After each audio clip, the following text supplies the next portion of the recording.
So I wanted to give you the answer to your trouble, and an unusual answer, but a true answer. When something has got you down, the answer is not to cope your way through being down. The answer is double the happiness. And very often it starts off artificial, if that makes sense. You would not necessarily artificially be happy, but here's the thing. You would hold the activity level of a person who is happy, meaning more activity than when you are sad or down or slow or stuck or whatever. Reason being, there is a compounding effect of said sadness, said being down, said being stuck. And somehow the countermeasure cannot be just be normal.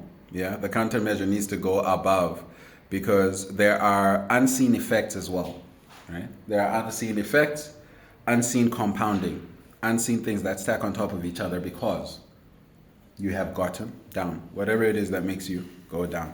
So what happens, or what needs to happen is, right, if you're going to make good progress in life and get to the stellar levels that you're supposed to, you need to summon up. You need to summon up more power, not less, right? Which is literal. If you can do this, you become a peak human immediately just from having the ability, right? Should you be sick and go for performing double the amount of work when you are well? That's how you get, this is how you fight these things, yeah?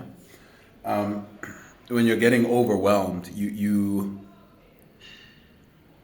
double your size, you double the size of the problem, unless it's like cancer or something, don't do that. But here's the thing. If you can't make $1,000 to get that thing that you want to get, that costs $1,000, make it go for $2,000, yeah? And expand into it. Realize that moving towards pressure is progress and not moving away from it. A lack of pressure is actually a sign of you dying, or your project dying, or whatever it is, losing life force. Because life force is supported by pressure. Yeah? When you go to the gym, you're pressuring your body to become better at surviving. Yeah, in different situations, scenarios, so on and so forth.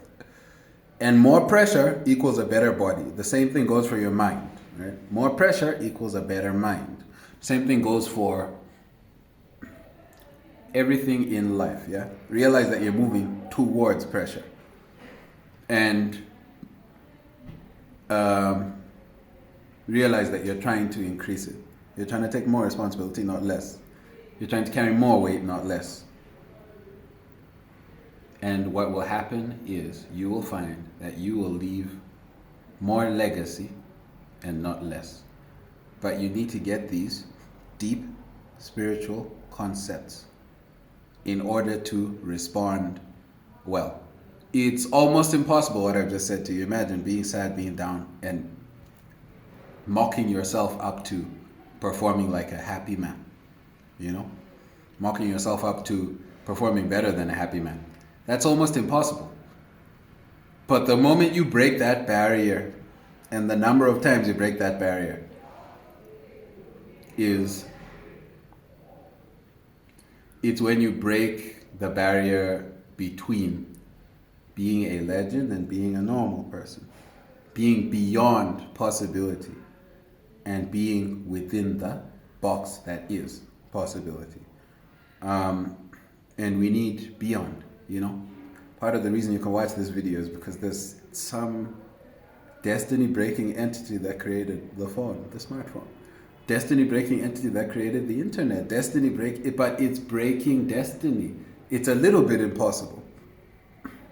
But impossible is also possible if you understand that you need to expand, if you understand that you need to take more responsibility, not less, if you understand that the game is moving towards pressure and not away from it. These are deep concepts, but I'll tell you what. If you reach this part of the video, you're a deep person. So I trust you to understand.